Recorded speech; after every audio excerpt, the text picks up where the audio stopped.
Hello friends, स्वागत है आपका अपने यूट्यूब चैनल पर। रेडी हो जाइए। आज हम 12वीं बीपीएससी टेस्ट सीरीज का सबसे इंपॉर्टेंट सेट देखने वाले हैं, जो कि पीडब्ल्यू के द्वारा आपका टेस्ट कराया जा रहा है बीपीएससी का। वो आपका देखेंगे टेस्ट नंबर आज आपका 2 होने वाला है। ध्यान रखिए, ये आपका पार्ट 1 अपलोड हो चुका है। आज हम लोग देखेंगे पार्ट 2, यानी 75 नंबर प्रश्न से लेकर 150 नंबर प्रश्न आज हम लोग पूरा कंप्लीट करेंगे। अब वीडियो को थोड़ा सा स्पीड बढ़ा लीजिएगा, 1.15x पे देखिएगा, थोड़ा सा ज़्यादा बढ़िया रहेगा। चलिए बिना कोई देर किए वो चलते हैं प्रश्न नंबर 76 को। देखिए, एक से आपका 75 नंबर प्रश्न का आपका कंप्लीट हो चुका है। वो वीडियो आप लोग का आपका अपलोड हो चुका है, आप लोग देख लीजिएगा। और अगर आप लोग नए हैं तो चैनल को प्लीज़ सब्सक्राइब कर लीजिएगा। चलिए बढ़ते हैं सीधा प्रश्न नंबर 76 की ओर। चलिए यहाँ से स्टार्ट करते हैं प्रश्न नंबर 76। 75 नंबर प्रश्न तक आपका कंप्लीट हो चुका था। देखिए 75 नंबर प्रश्न आपका क्या बोल रहा है, ध्यान से सुनिएगा, क्वेश्चन पे ध्यान रखिएगा। देखिए, एक संयुक्त सूक्ष्मजीवी में बनने वाली अंतिम छवि क्या होगी। तो एक संयुक्त सूक्ष्मजीवी में बनने वाली अंतिम छवि क्या होगी। तो यह आभासी, उल्टा और वास्तविक वस्तु की अपेक्षा और आवर्धित होगी। याद रखिएगा, ऑप्शन नंबर बी आपका सही उत्तर हो जाएगा। ध्यान रखिए, ऑप्शन नंबर बी आपका सही उत्तर हो जाएगा। देखिए, ऑब्जेक्टिव लेंस सबसे पहले एक वास्तविक, उल्टी और आवर्धित मध्यवर्ती छवि बनाता है। याद रखिएगा। नेक्स्ट क्वेश्चन पे चलते हैं प्रश्न नंबर 77 की ओर। बताइए, परम शून्य तापमान 0 किलोमीटर पर एक आंतरिक अर्धचालक में चालन बैंड की अवस्था क्या होगी। बताइए, चालन बैंड की अवस्था क्या होगी। तो ये आपका पूरी तरह से खाली होगी। ध्यान रखिए, पूरी तरह से आपका खाली होगी। याद रखिए, तो ऑप्शन नंबर बी आपका सही उत्तर हो जाएगा। देखिए, परम शून्य तापमान 0 के पर एक आंतरिक अर्धचालक में इलेक्ट्रॉनों की संयोजकता बैंड के चालन बैंड में उत्तेजित करने के लिए कोई ऊष्मीय ऊर्जा उपलब्ध नहीं होती है। याद रखिएगा।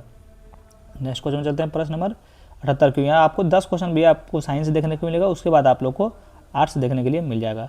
देखिए, जब किसी शुद्ध सिलिकॉन क्रिस्टल में फास्फोरस पी और आर्सेनिक एएस जैसी पंच संयोजक अशुद्धि मिलाई जाती है तो निम्नलिखित में से क्या घटित होता है। तो निम्नलिखित में से क्या घटित होता है। देखिए, इसका क्या सही उत्तर हो जाएगा। तो चालन इलेक्ट्रॉनों की संख्या बढ़ जाती है और छिद्र अल्पसंख्यक वाहक बन जाते हैं। याद रखिएगा, तो ऑप्शन नंबर बी आपका सही उत्तर हो जाएगा। याद रखिएगा। नेक्स्ट क्वेश्चन पर चलते हैं प्रश्न नंबर 79 की ओर। तो निम्नलिखित में से कौन सा एक पारंपरिक वैक्यूम ट्यूबों की तुलना में सॉलिड स्टेट सेमीकंडक्टर उपकरणों का प्राथमिक लाभ है। प्राथमिक लाभ आपका क्या है। तो प्राथमिक लाभ देखिए, इसका सही उत्तर आपको आगे मिल जाएगा। इसका सही उत्तर हो जाएगा आपका, देखिए, वे कम बिजली खपत करते हैं और उच्च विश्वसनीयता रखते हैं। याद रखिएगा, ऑप्शन नंबर सी आपका सही उत्तर हो जाएगा। नेक्स्ट क्वेश्चन में चलते हैं प्रश्न नंबर 80 की ओर। और अभी तक चैनल को सब्सक्राइब नहीं किए भैया तो प्लीज़ आपसे हाथ जोड़कर निवेदन कर रहे हैं, चैनल को प्लीज़ सब्सक्राइब कर लिए और अभी तुरंत लाइक कर दिए, क्योंकि आपका एक सब्सक्राइब भैया हमको बहुत मोटिवेट करता है। देखिए, पीएन जंक्शन का निर्माण के दौरान पीएन जंक्शन के निर्माण के दौरान श्रीनन क्षेत्र किस प्रक्रिया ओ द्वारा निर्मित होता है। किस प्रक्रिया ओ द्वारा निर्मित होता है। तो का छिद्रों का पी साइड एवं एन साइड की ओर और इलेक्ट्रॉनों को एन साइड से पी साइड की ओर प्रसार। याद रखिएगा, तो ऑप्शन नंबर बी आपका सही उत्तर हो जाएगा। ध्यान रखिए, क्वेश्चन पे थोड़ा सा आप लोग को ध्यान देना है भैया, थोड़ा सा आप लोग को फिर से पढ़ना होगा। नेक्स्ट क्वेश्चन देखते हैं प्रश्न नंबर 81 की ओर। देखिए, प्रकाश विद्युत प्रभाव के संदर्भ में थ्रेशोल्ड आवृत्ति निम्नलिखित पर निर्भर करती है। प्रकाश विद्युत प्रभाव के संदर्भ में थ्रेशोल्ड आवृत्ति निम्नलिखित पर निर्भर करती है। बताइए, निम्नलिखित पर निर्भर करती है। तो उत्सर्जन प्लेट की सामग्री की प्रकृति पर आपका निर्भर करती है। याद रखिएगा, ऑप्शन नंबर सी आपका सही उत्तर हो जाएगा। 82 नंबर प्रश्न देखिए, न्यूट्रॉन की खोज का श्रेय किसे दिया जाता है और इस परिकल्पना की पुष्टि किस वर्ष हुई थी। तो आपका जेम्स चैडविक 1932 में किए थे। याद रखिए, न्यूट्रॉन की खोज आपको कौन किए थे, जेम्स चैडविक किए थे। कब, 1932 में। याद रखिए, परिकल्पना आपका पुष्टि कब हुई थी, 1932 में हुआ था। याद रखिएगा। नेक्स्ट क्वेश्चन में चलते हैं प्रश्न नंबर 83 की ओर। प्रकाश के तरंग मॉडल के संबंध में निम्नलिखित कथनों पर विचार कीजिए।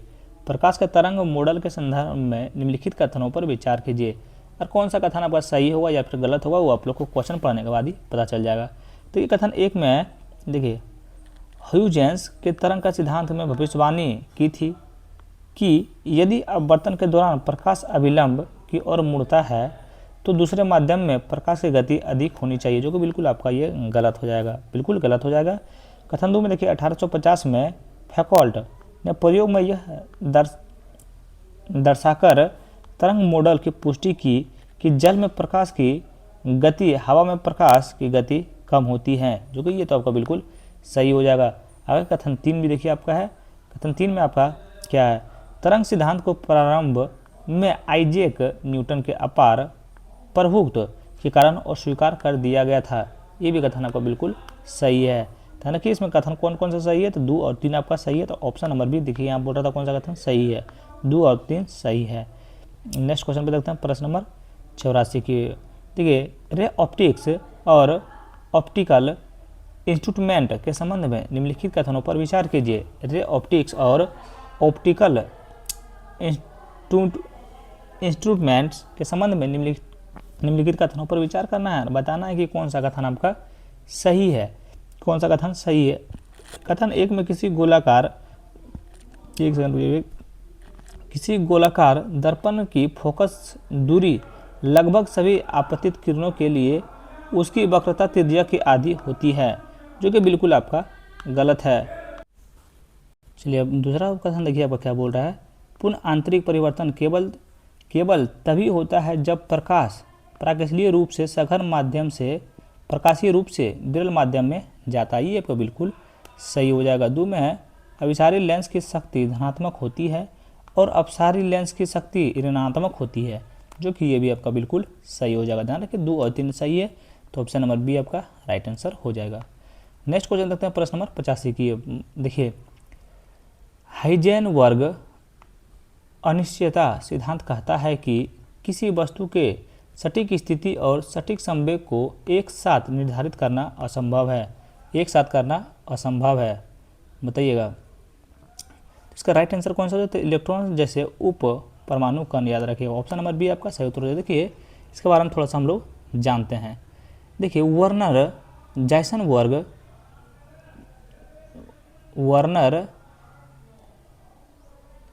जाइजेनबर्ग सॉरी माफ कीजिएगा मुंबई नहीं लौट रहा है। वर्नर हाइजेनबर्ग द्वारा प्रस्तावित हाइजेनबर्ग अनिश्चयता सिद्धांत कहता है कि किसी कण के सटीक स्थिति और सटीक संवेग को एक साथ निर्धारित करना मौलिक रूप से असंभव है, याद रखिएगा।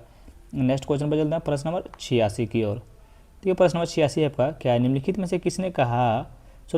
से किसने सतत्वों के नियम प्रस्तावित किया और यह देखते हुए कि प्रत्येक 8वें तत्व के गुण पहले तत्व के समान होते हैं, तो आपका जॉन अलेक्जेंडर न्यूलैंड में आपका किया था। ऑप्शन नंबर सी आपका सही उत्तर हो जाएगा। 86 नंबर प्रश्न का आपका ऑप्शन नंबर सी आपका सही उत्तर हो जाएगा, याद रखिएगा।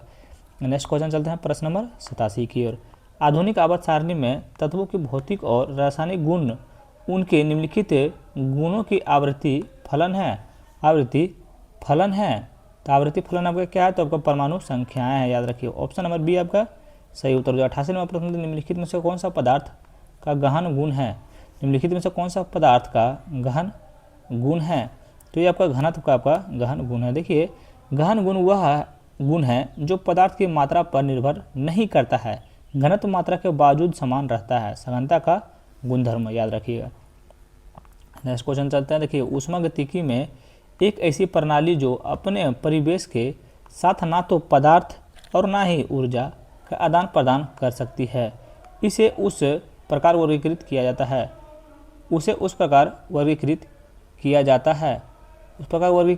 है। तो एक पृथक प्रणाली में आपका वर्गीकृत किया जाता है। ध्यान रखिए ऑप्शन नंबर सी आपका सही उत्तर हो जाएगा। 90 नंबर प्रश्न देखिए परमाणु ऑप्टिकल्स और अक्षीय अतिक्रमण से किस प्रकार का बंध बनता है। बताइए परमाणु ऑप्टिकल्स के अक्षीय अतिक्रमण में से किस प्रकार का बंध बनता है। परमाणु ऑप्टिकल से अक्षीय अतिक्रमण किस प्रकार का बंध बनता है, तो ये आपका सिग्मा बॉन्ड बनता है, याद रखिए कौन सा सिग्मा बॉन्ड। देखिए सिग्मा बॉन्ड का निर्माण अंतर्नाभिकीय अक्ष के अनुदिश परमाणु के कक्षीय और अक्षीय आमने सामने अतिक्रमण से होता है। इस प्रकार के अतिक्रमण में एक मजबूत बंध बनता है, याद रखिएगा। नेक्स्ट क्वेश्चन प्रश्न नंबर 91 की ओर चलते हैं। ठीक है, निम्नलिखित में से किस सिद्धांत का उपयोग केंद्रीय परमाणु के संयोजी कोष इलेक्ट्रॉन युग्मों के बीच अतिकर्षण के आधार पर अणुओं की ज्यामिति की भविष्यवाणी करने के लिए किया जाता है। तो किस में किया जाता है, तो ये आपका ध्यान रखिएगा। तो ऑप्शन नंबर आपका बी हो जाएगा, संयुक्ता कोष इलेक्ट्रॉन युग्म प्रतिकर्ष का सिद्धांत याद रखिएगा। ऑप्शन नंबर बी आपका सही उत्तर हो जाएगा। नेक्स्ट क्वेश्चन चलते हैं प्रश्न नंबर 92 की ओर। बताइए किसी आवर्त में बाएं से दाएं जाने पर परमाणु त्रिज्या समानता क्यों घटती है। बताइए समानता क्यों घटती है। तो समानता क्यों घटती है जल्दी बताइए। तो समानता प्रभावी नाभिकीय आवेश में वृद्धि के कारण आपका जो है सो समानता घट जाती है, याद रखिएगा। बताइए परमाणु, चलिए इसका आंसर आप लोग प्लीज़ कमेंट बॉक्स में बताइएगा। 94 नंबर प्रश्न देखिए, हून की अधिकतम बहुलता नियम के अनुसार एक ही उपकोष से संबंधित कक्षों में इलेक्ट्रॉनों के युग्मन तब तक नहीं होता है जब तक कि, बताइए तब तक नहीं होता है जब तक कि, बताइए तो जब तक कि प्रत्येक कक्ष में एक एक इलेक्ट्रॉन होता हो, याद रखिए। ऑप्शन नंबर बी आपका सही उत्तर हो जाएगा। हून की अधिकतम बहुलता नियम के अनुसार एक ही उपकोष यानी अभ्रष्ट कक्षीय से संबंधित कक्षीय में इलेक्ट्रॉन की युग्मों तब तक नहीं होता है जब तक कि प्रत्येक कक्ष में एक एक इलेक्ट्रॉन होता है, याद रखिएगा। अगला 95 नंबर प्रश्न होते हैं, निम्नलिखित वर्गीकरण श्रेणियों को सही अवरोही क्रम में व्यवस्थित करें। बताइए, और अभी तक चैनल को सब्सक्राइब नहीं किया भैया, अगर क्लास आप लोग को अच्छा लग रहा हो तो प्लीज़ आपसे हाथ जोड़ कर निवेदन करें, प्लीज़ चैनल को सब्सक्राइब कर लीजिएगा। देखिए निम्नलिखित वर्गीकरण श्रेणियों को सही अवरोही क्रम में व्यवस्थित करिए। सही अवरोही क्रम में आपको व्यवस्थित करना है। ध्यान देखिए, पहले आपका जगत हो जाएगा, फिर संघ हो जाएगा, फिर वर्ग हो जाएगा, फिर गण हो जाएगा, फिर कुल हो जाएगा, फिर वंश होगा, फिर प्रजाति हो जाएगा, याद रखिएगा। ऑप्शन नंबर बी आपका सही उत्तर हो जाएगा, याद रखिए। बहुत इंपॉर्टेंट क्वेश्चन है वो। किसे अक्सर 20वीं सदी का डार्विन कहा जाता है और जिसे जीव विज्ञान में त्रिगुण पुरस्कार से सम्मानित किया गया है। किसे आपका, देखिए इसका राइट उत्तर आपका क्या हो, तो उसका सही उत्तर आपका यहाँ किसे किया गया था। देखिए किसे अक्सर 20वीं सदी का डार्विन कहा जाता है और जिसे जीव विज्ञान में त्रिगुण पुरस्कार से सम्मानित किया गया था, तो ये आपका देखिए आंसर मेयर को किया गया था, याद रखिएगा। ऑप्शन नंबर बी आपका सही उत्तर हो जाएगा, आंसर मेयर को किया गया था, याद रखिएगा। नेक्स्ट क्वेश्चन देखिए प्रश्न नंबर 27, मुनेरा साम्राज्य के संदर्भ में निम्नलिखित कथनों पर विचार कीजिए। मुनेरा साम्राज्य के संदर्भ में निम्नलिखित कथनों पर विचार कीजिए। ऊपर दिए कथनों में से कौन सा कथन आपका सही है, मतलब ऊपर दिया गया ये कथन है, इसमें से कौन सा कथन आपका सही है, ध्यान रखिए। देखिए कथन एक आपका है, इस जगत में बीजाणु की एकमात्र सदस्य है, जो कि बिल्कुल आपका गलत हो जाएगा, बिल्कुल गलत हो जाएगा। देखिए आर्क बैक्टीरिया अन्य बैक्टीरिया से इस मायने में भिन्न होते हैं कि उनकी कोशिका भित्ति की संरचना अलग होती है, जो ये बिल्कुल आपका सही हो जाएगा। देखिए माइकोप्लाज्मा ऐसी जीव हैं जिसमें कोशिका भित्ति बिल्कुल नहीं होती है, वह ऑक्सीजन के बिना भी जीवित रह सकते हैं, ये भी आपको बिल्कुल सही हो जाएगा। ध्यान रखिए इसका। देखिए मुनेरा साम्राज्य के संदर्भ में दोनों कथन आपका सही है, 2 और 3 आपका सही है, याद रखिए 2 और 3 आपका ऑप्शन नंबर बी आपका राइट आंसर हो जाएगा। नेक्स्ट क्वेश्चन देखते हैं प्रश्न नंबर 98, कवक जगत में अपूर्ण कवक के नाम से जाने जाने वाला वर्ग क्योंकि इसके केवल अलैंगिक या वनस्पतिक चरण ही ज्ञात हैं इस प्रकार हैं। बताइए कवक जगत में अपूर्ण कवक के नाम से जाना जाने वाला वर्ग क्योंकि इसके केवल अलैंगिक या वनस्पतिक चरण ही ज्ञात हैं इस प्रकार हैं। बताइए क्या लिखा हुआ। देखिए ड्यूटेरोमाइसिटिस, याद रखिएगा। ऑप्शन नंबर डी आपका सही उत्तर हो जाएगा। नेक्स्ट क्वेश्चन देखते हैं प्रश्न नंबर 99 की ओर, लाइकेन के संबंध में निम्नलिखित कथनों पर विचार कीजिए और कौन सा कथन गलत है ये आप लोग को बताना है। मतलब लाइकेन के संबंध में कौन सा कथन आपका गलत है, कौन सा कथन इसमें गलत है, आप लोग को छांटना है। देखिए कथन एक में आपका है ये शैवाल और कवक के बीच सहजीवी संबंध है, ये तो आपका बिल्कुल सही है। शैवाल घटक को फाइकोवायोंट कहा जाता है, ये भी आपका बिल्कुल सही है। कवक घटक आश्रय प्रदान करता है और खनिजों को अवशोषित करता है, ये भी आपका सही हो जाएगा। ये जल प्रदूषण के उत्कृष्ट संकेतक है, ये आपका बिल्कुल गलत हो जाएगा, ध्यान रखिएगा। ऑप्शन नंबर डी आपका बिल्कुल गलत है। नेक्स्ट क्वेश्चन पे चलते हैं प्रश्न नंबर 100 की और 100 प्रश्न की खुशी में भी आप लोग प्लीज़ चैनल को लाइक तो जरूर कीजिएगा और हाइप का बटन होगा भैया एक बार वो आप लोग दबा दीजिएगा। देखिए सवाल के संदर्भ में निम्नलिखित में से कौन सा औपनिवेशिक रूप से एक उदाहरण है। मतलब सवाल के संदर्भ में निम्नलिखित में से कौन सा औपनिवेशिक रूप से एक उदाहरण है, औपनिवेशिक रूप से एक उदाहरण है, तब बोल वॉक्स का आपका एक उदाहरण है, याद रखिए। ऑप्शन नंबर डी आपका सही उत्तर हो जाएगा। नेक्स्ट क्वेश्चन चलते हैं प्रश्न नंबर 101 की ओर। निम्नलिखित में से किसे विशाल रेडवुड वृक्ष माना जाता है और यह जिम्नोस्पर्म प्रजाति में से एक सबसे ऊंचे वृक्षों में से एक है। सबसे ऊंचे वृक्षों में से एक है, तो आपको कौन है, तो एक प्रकार का वृक्ष है, याद रखिए, एक प्रकार का वृक्ष है। ऑप्शन नंबर सी आपका सही उत्तर हो जाएगा। नेक्स्ट क्वेश्चन देखते हैं प्रश्न नंबर 152 की ओर। बताइए, अगर एक व्यावसायिक उत्पादन जिसका उपयोग सूक्ष्मजीवों को विकसित करने और आइसक्रीम और जेली बनाने में किया जाता है, तो इसका निम्नलिखित में से किस वंश से प्राप्त होता है। बताइए, अगर एक व्यावसायिक उत्पादक जिसका उपयोग सूक्ष्मजीवों को विकसित करने और आइसक्रीम और जेली बनाने में किया जाता है, निम्नलिखित में से किस वंश से प्राप्त होता है। ये किस वंश से आपका प्राप्त होता है, तो आपका जिलिडियम और ग्रेसिलिया से आपका प्राप्त होता है, याद रखिएगा। ऑप्शन नंबर बी आपका सही उत्तर हो जाएगा। नेक्स्ट क्वेश्चन पर चलते हैं प्रश्न नंबर 103 की ओर। तो निम्नलिखित में से किस पशु समूह की विशेषता रेडियल समरूपता है।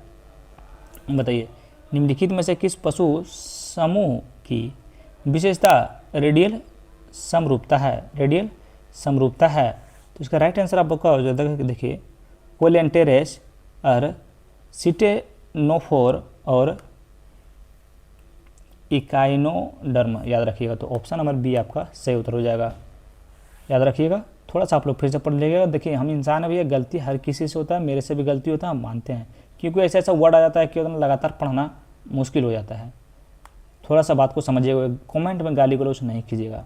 थोड़ा सा गलत होता है हमसे पढ़ने में, क्या होता है, भैया लोग बोलने लगते हैं कि भैया तुम पहले खुद पढ़ लो, दूसरा को मत पढ़ाओ। हम जो सेट डालते हैं भैया 1000, 1000, 1500 आदमी देखते हैं, तो वो तो पढ़ने वाले लोग देखते होंगे ना। तो प्लीज़ गंदा गंदा कमेंट मत कीजिएगा, गाली गलौज नहीं कीजिएगा, अच्छा नहीं लगता है। कि संयोजी संघ के संदर्भ में निम्नलिखित में से कौन सा प्राथमिक मूलभूत लक्षण है। तो संयोजी संघ के संदर्भ में निम्नलिखित में से कौन सा प्राथमिक मूलभूत लक्षण है। तो कौन सा प्राथमिक मूलभूत लक्षण है, तो ये आपका है, देखिए, उम्मीद ग्रसनी गिल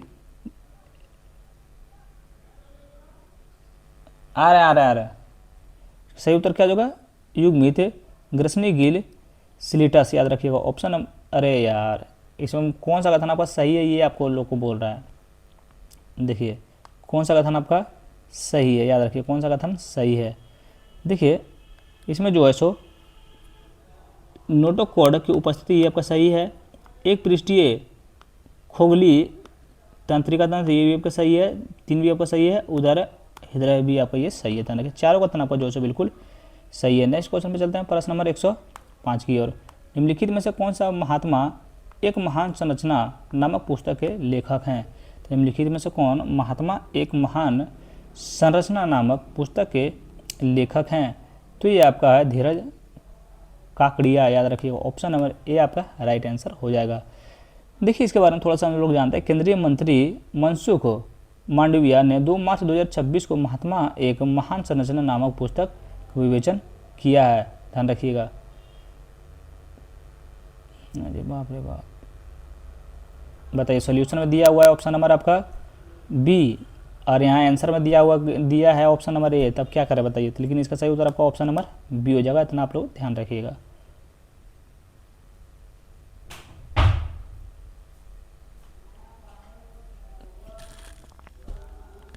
अच्छा, इसके द्वारा आपका ध्यान रखिएगा, इसके द्वारा जो है उसको मनमुख मांडवीय के द्वारा आपका विमोचन किया गया है। जो लिखे हैं सो आपका धीरज काकड़िया ही लिखे हैं, याद रखिए। तो ऑप्शन नंबर ए ही आपका सही उत्तर हो जाएगा। 106 नंबर प्रश्न बताइए, निम्नलिखित में से कौन सा व्यक्ति 197 संप्रभुत्व देशों की यात्रा करने वाला सबसे कम उम्र का भारतीय और एशियाई बना है। बताइए, बहुत बढ़िया क्वेश्चन है, ये आप लोग को पता होगा, इसका ब्लॉग आप लोग भी देखे होंगे। तो ये आपका शुभम कुमार हो जाएगा, याद रखिएगा। ऑप्शन नंबर बी आपका सही उत्तर हो जाएगा। देखिए, जम्मू और कश्मीर में 2025-26 रणजी ट्रॉफी के फाइनल में किस टीम को हराकर खिताब जीता है। तो सबको पता है, कर्नाटक को हराकर ये आपका पहली बार खिताब जीते हैं। कितना 67 वर्षों में अपना पहला खिताब हासिल किए, याद रखिएगा। आगामी जनसंख्या जनगणना 2027 में शुभारंभकरों का नाम क्या है। शुभारंभकरों का आपका नाम क्या है, तो इनका नाम आपका है प्रगति और विकास, याद रखिएगा। ऑप्शन नंबर बी आपका सही उत्तर होगा। इधर थोड़ा करंट अफेयर्स आ रहा है, थोड़ा हम लोग फास्ट में निकलेंगे। देखिए, रायसीना संवाद 2026 के संबंध में निम्नलिखित में से कौन सा कथन सही है। याद रखिए, रायसीना संवाद 2026 के संबंध में, रायसीना संवाद 2026 के संबंध में कौन सा कथन सही है। रायसीना संवाद के संबंध में कौन सा कथन सही है। देखिए, 2026 में रायसीना संवाद का 11वां संस्करण आयोजित हुआ है, जो कि बिल्कुल सही है। इसका आयोजन प्रतिवर्ष नई दिल्ली में रोजर रिसर्च फाउंडेशन द्वारा विदेश मंत्रालय में सहयोग से किया जाता है, जो बिल्कुल सही है। 2026 का विषय था संस्कार, अभिकथन, समायोजन, उन्नति। ये भी आपको बिल्कुल सही हो जाता है। ऑप्शन नंबर डी आपका सही उत्तर हो जाएगा। तीनों कथन बिल्कुल सही है। देखिए, सैयद अता हसनैन हाल ही में बिहार का राज्यपाल नियुक्त किया गया है।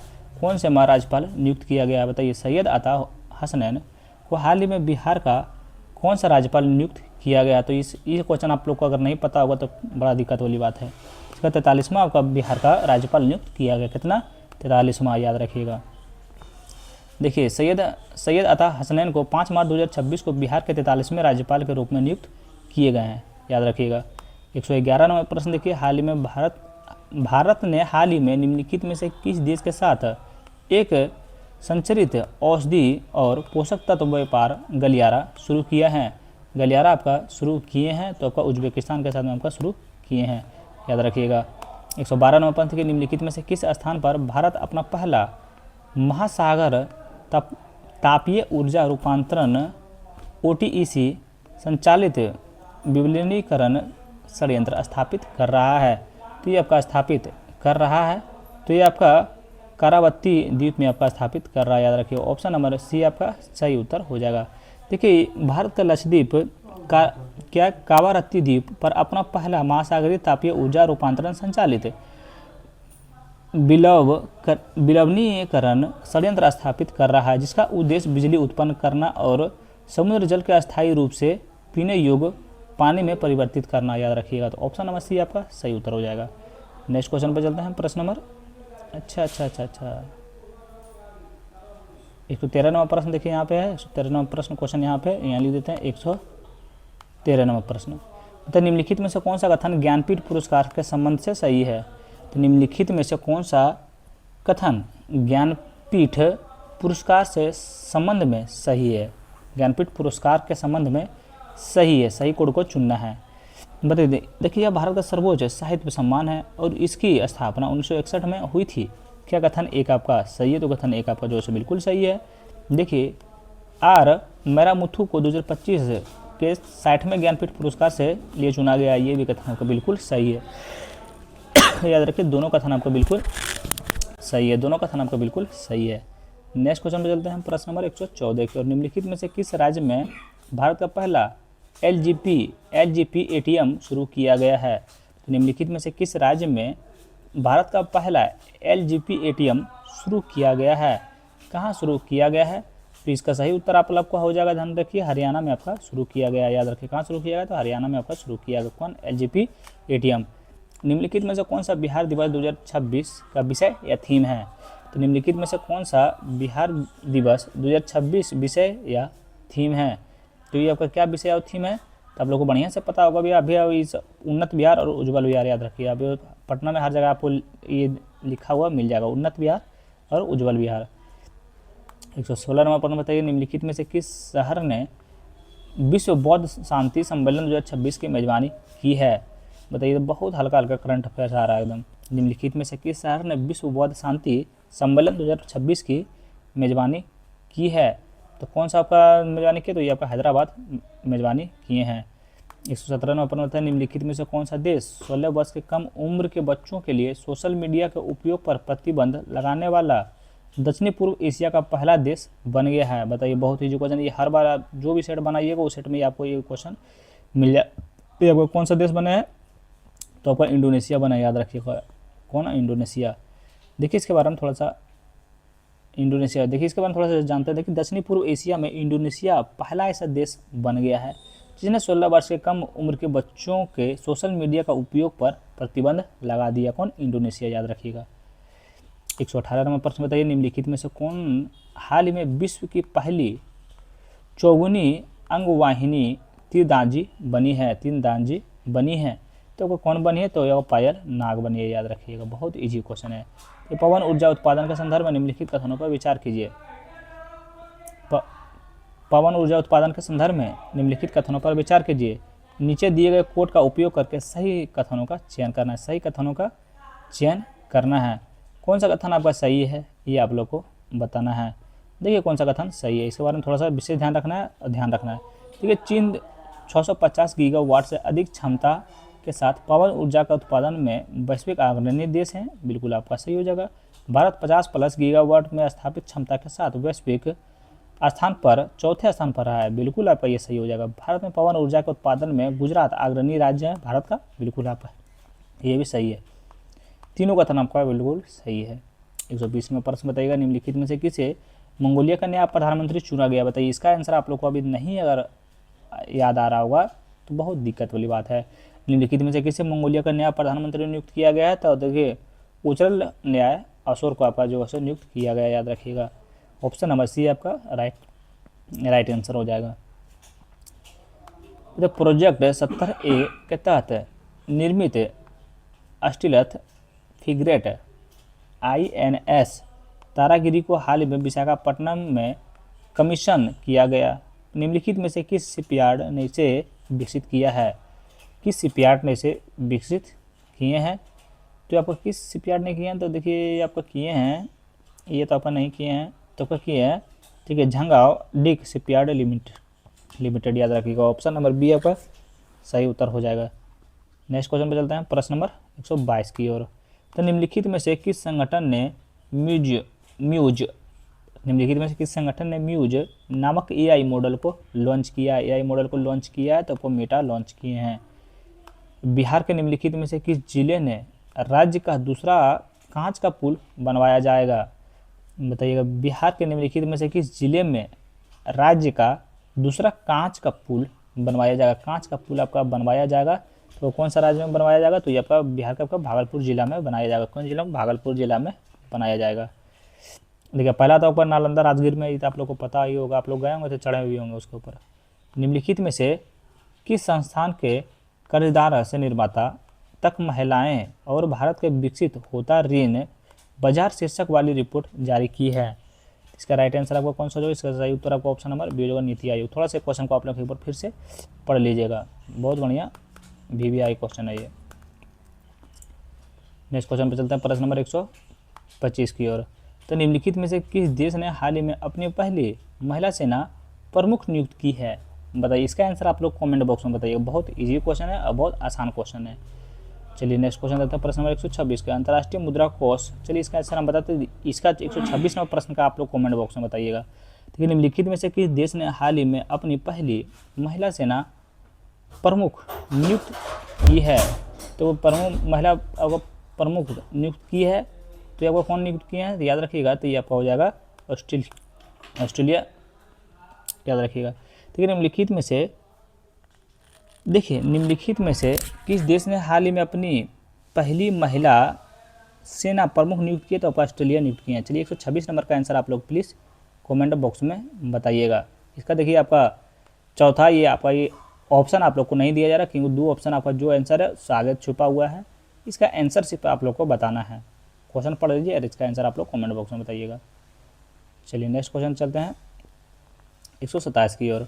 तो बिहार के हाल ही में शुरू किया गया पंचम क्या है, तो हाल ही में बिहार में शुरू किया गया पंचम क्या है, तो पंचम आपका एक पंचायत सहायक और मैसेजिंग चैट बॉक्स है, याद रखिएगा। ऑप्शन नंबर बी आपका सही उत्तर हो जाएगा। 128 नंबर प्रश्न देखते हैं हम लोग, निम्नलिखित में से किस राज्य ने खासी और गारो भाषा को आधिकारिक दर्जा देने वाले अध्यादेश को मंजूरी दी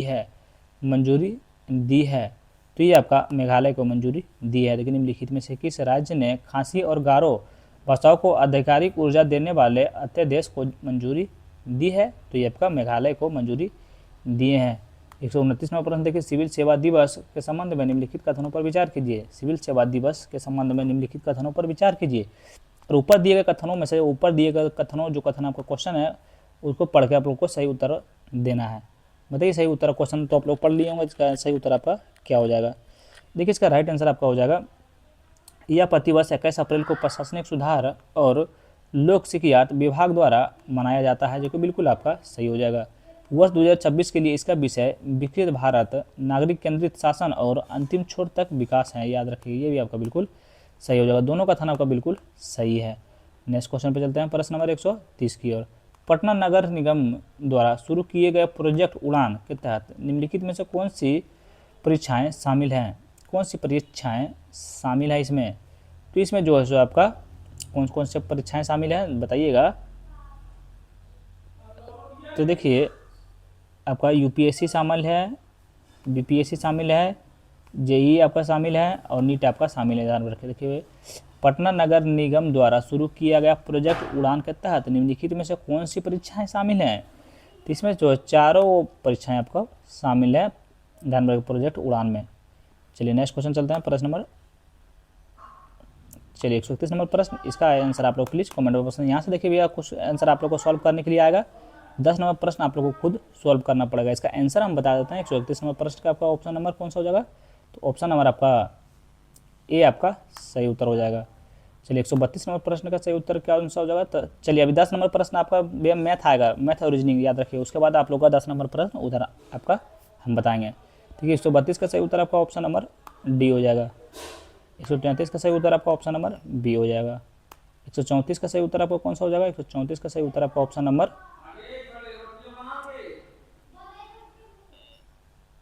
134 का सही उत्तर आपका कौन सा हो जाएगा? दोहरा कतर राजधानी है, उसी प्रकार का रोम की राजधानी इटली है। चलिए इसका आंसर है 134 नंबर प्रश्न का आप लोग प्लीज कमेंट करके बताइएगा। देखिए 135 नंबर प्रश्न का आंसर आपका क्या हो जाएगा? 135 नंबर प्रश्न का आपका सही उत्तर आपका ऑप्शन यहाँ देख लीजिए, यहाँ का ऑप्शन में यही होगा यार, बताइए इसका ऑप्शन में नहीं दिया है। अच्छा यहाँ पे भी, तो ऑप्शन नंबर बी हो जाएगा। 136 नंबर प्रश्न देखिए, इसका सही 136 का सही उत्तर आपका कौन सा हो जाएगा? तो 136 का सही उत्तर आपका ऑप्शन नंबर रखिए कौन सा हो जाएगा? तो ऑप्शन नंबर आपका बी हो जाएगा। 137 नंबर प्रश्न का सही उत्तर आपका कौन सा हो जाएगा? तो सही ऑप्शन नंबर बी आपका सही उत्तर हो जाएगा। 138 नंबर प्रश्न का सही उत्तर आपका ऑप्शन नंबर सी हो जाएगा। 139 नंबर प्रश्न का सही उत्तर आपका ऑप्शन नंबर बी हो जाएगा, केरल। 140 नंबर प्रश्न याद रख लीजिए, 140 का सही उत्तर आपका कौन सा हो जाएगा? 140 का सही उत्तर आपका ऑप्शन नंबर बी हो जाएगा। चलिए यहाँ 141 नंबर प्रश्न से आप लोग को अब हम बताएंगे। निम्नलिखित में से कौन सा ऑपरेशन भारत द्वारा पाकिस्तान के विरुद्ध किया गया था? बताइए, बहुत बढ़िया क्वेश्चन है ये आपका। क्या देखिए नीचे दिए गए कोड का उपयोग करके सही उत्तर को चुनना है। निम्नलिखित में से कौन सा ऑपरेशन भारत द्वारा पाकिस्तान के विरुद्ध किया गया था? तो कौन सा किया गया था? तो ये आपका ऑपरेशन रेड भी किया गया था, ऑपरेशन कस्टल लिली भी किया गया था, ऑपरेशन मेघदूत भी किया गया था। ये तीनों आपका ऑपरेशन पाकिस्तान के विरुद्ध में किया गया था। नेक्स्ट क्वेश्चन में चलते हैं, प्रश्न नंबर 142 का। सोचिए वन में देश है, राष्ट्रीय पशु है। तो ऑस्ट्रेलिया का राष्ट्रीय पशु क्या हो जाता है? आपको कंगारू हो जाएगा, सबको पता है कंगारू बिल्कुल। कनाडा का आपका राष्ट्रीय अच्छा न्यूजीलैंड है, न्यूजीलैंड का आपका राष्ट्रीय पशु कौन सा हो जाएगा? तो आपका कीवी हो जाएगा।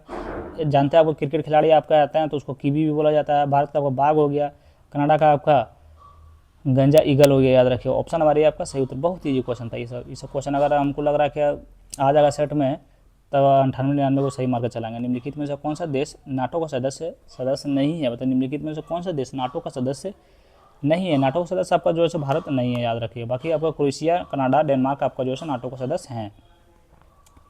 नेक्स्ट क्वेश्चन पे चलते हैं, प्रश्न नंबर 144 की ओर। द एक्वेरियन अभ्यास निम्नलिखित में से किस देश के बीच एक संयुक्त सैन्य अभ्यास है? तो एक्वेरियन अभ्यास निम्नलिखित में से किस देश के बीच एक संयुक्त सैन्य अभ्यास है? तो संयुक्त सैन्य अभ्यास आपका जो है भारत और मालदीव में। याद रखिए ऑप्शन नंबर बी आपका। देखिए एक्वेरियन भारत और मालदीव के बीच एक संयुक्त सैन्य अभ्यास है, याद रखिएगा। 145 में प्रश्न देखिए, निम्नलिखित में से कौन सा संयुक्त राष्ट्र की आधिकारिक भाषा या भाषाएं नहीं है? तो निम्नलिखित में से कौन सा संयुक्त राष्ट्र की आधिकारिक भाषा या भाषाएं नहीं है? सही उत्तर को चुनना है। तो कौन सा भाषा नहीं है? तो इसमें जो है सो आपका जर्मन सिर्फ आपका नहीं, बाकी अरबी, स्पेनिश और चीनी है, याद रखिए। तो ऑप्शन नंबर डी आपका सही उत्तर हो जाएगा। केवल दो जो आपका नहीं है, याद रखिए कौन सा भाषाएं नहीं है, तो जर्मन नहीं है। 146वां प्रश्न बताइए, संगठन है और स्थापना वर्ष बताइए। ILO के स्थापना वर्ष क्या है? ILO को स्थापना वर्ष आपका जो है सो 1919 है, बताइए। FAO का आपका स्थापना वर्ष क्या हो जाएगा? FAO मतलब हो गया खाद्य और कृषि संगठन, क्या आपका 16 अक्टूबर 1945 को किया गया था, 16 अक्टूबर 1985 को।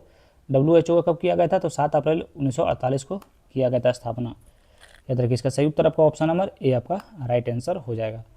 नेक्स्ट क्वेश्चन देखते हैं, प्रश्न नंबर 147 की। और निम्नलिखित में से कौन सा देश बिम्स्टेक का सदस्य नहीं है? निम्नलिखित में से कौन सा देश बिम्स्टेक का सदस्य नहीं है? ये क्वेश्चन हम लोग को लग रहा है जब से BPSC सेट करवा रहे हैं 50 बार ये घूम के आ चुका है। मालदीव जो है सबका बिम्स्टेक का सदस्य नहीं है। नेक्स्ट क्वेश्चन चलते हैं प्रश्न नंबर 148 की ओर। तो बहुआयामी गरीबी सूचकांक MPI का विकास निम्नलिखित में से किस संगठन द्वारा किया जाता है? किस संगठन द्वारा किया जाता है? तो आपका देखिए UNDP और OPH के द्वारा आपका किया जाता है, याद रखिएगा। 149 नंबर पर देखिए जाइएगा भैया तो सब्सक्राइब जरूर करके जाइएगा, क्योंकि ये सेट आपको हर कहीं नहीं मिलेगा, सिर्फ हम ही करवा रहे हैं यूट्यूब पे। निम्नलिखित में से कौन सा सम्मिलित नहीं है? नोबेल पुरस्कार प्राप्त भारतीय और प्राप्त वर्ष हैं, बताइएगा। नोबेल पुरस्कार प्राप्त भारतीय हैं और आपका प्राप्ति की वर्षीय है। रविन्द्रनाथ टैगोर को आपका नोबेल पुरस्कार कब मिला है? चलिए बताइएगा कब मिला है। देखिए रविंद्रनाथ टैगोर को आपको 1913 में मिले हैं। मदर टेरेसा को कब मिले? तो 1979 को मिले हैं। देखिए BS बॉयपॉल को आपका कब मिले हैं? BS नॉयपॉल को आपका मिले हैं, याद रखिए 2001 में। कब मिले हैं? 2001 में इनको मिले हैं। चलिए आगे बढ़े। कैलाश सत्यार्थी को कब मिले? कैलाश सत्यार्थी को 2014 में मिला है। तो ये आपका वीनस नोबेल को 1983 में मिला है, याद रखिएगा। लेकिन यहाँ पे थोड़ा सा हम लोग देख रहे हैं कि कैलाश सत्यार्थी को तो 2014 में मिले हैं, ये तो बिल्कुल सही है। अब मदर टेरेसा को आपका कब मिला? तो 1979 को मिला, बिल्कुल सही। रविन्द्रनाथ टैगोर को 1913 में मिला, ये भी आपको बिल्कुल सही है। थोड़ा ऐसा इस पर आप लोग ध्यान दीजिएगा। BS नॉयपॉल को आपका कब मिले हैं। चलिए नेक्स्ट क्वेश्चन पर चलते हैं, प्रश्न नंबर 149 की ओर। ये आपका आज का आखिरी प्रश्न होने वाला है। निम्नलिखित कथनों पर विचार कीजिए, उपयुक्त में से कौन सा कथन आपका गलत है, यानी असत्य है, यानी कि कौन सा कथन गलत है। कौन सा कथन गलत है? देखिए भारतीय सेना की स्थापना 1 अप्रैल 1895 को अंग्रेजों द्वारा की गई थी, जो कि बिल्कुल आपका सही है। फील्ड मार्शल ने S करियप्पा षड्यंत्र भारत के प्रथम भारतीय सेना का प्रमुख बने थे, बिल्कुल आपका सही है। 15 जनवरी को भारतीय को सत्ता हस्तांतरण का उपलक्ष्य में इस दिन को सेना दिवस के रूप में मनाया जाता है, जो कि बिल्कुल आपका सही है। ध्यान रखिए इसका राइट आंसर कौन सा जो इसमें बोला कौन सा कथन गलत है, लेकिन गलत इसमें कोई भी नहीं है, तो ऑप्शन नंबर डी आपका राइट आंसर हो जाएगा। वीडियो हो गया समाप्त हुई है, पार्ट 2 आगे देखेंगे हम लोग पार्ट 3। अगर आप लोग को अच्छा लगा तो please like comment share and subscribe जरूर करें। Thank you so much.